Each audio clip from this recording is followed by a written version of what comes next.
So what happens when the house you want or the budget that you need to spend doesn't align with what you can actually afford? There are options out there. You could work with a co-buyer, a co-signer, a co-family, if you will. So I've seen couples or families over the years, mainly couples without kids, but one couple lives downstairs, but they both own the home. There's a few ways, but what I actually wanted to talk about today was something different. It depends also on what the market's doing when your budget doesn't align. In a market like this, where the prices are realistically coming down from a year ago, we have sellers that are still priced up here. When your budget doesn't align, really at the end of the day, you got to put in offers. I'm seeing stuff every single day, every single week that's mind-blowingly selling, going, I can't believe it sold for that little. It's not like I can't believe it sold for that and it was grossly a huge inflated number. I'm seeing stuff go so far under asking.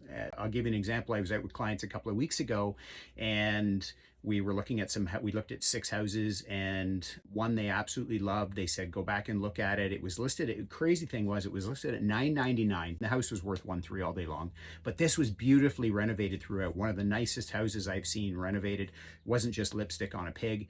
And I said to them, I think you're going to be pretty tall on that. You're going to be 3 and up kind of thing. Anyways, the house ended up selling in the low 1.2s, and I'm blown away.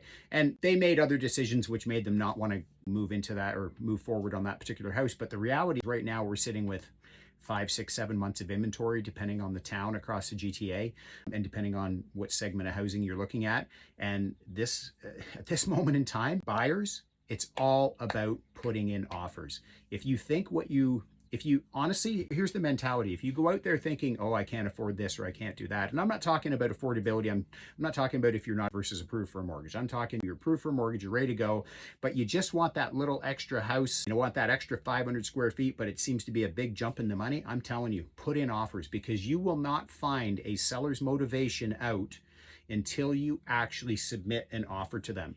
Lots of times people don't want to go through the process. They don't want to commit to anything. So they don't want to sign paper. They don't want to put it on paper.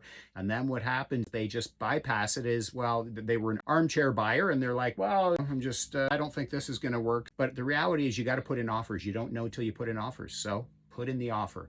There's tons of houses out there. Look at them, put in offers. It's just like looking for a job. It's like looking for anything else. You got to just put in the legwork. It's not going to fall in your lap.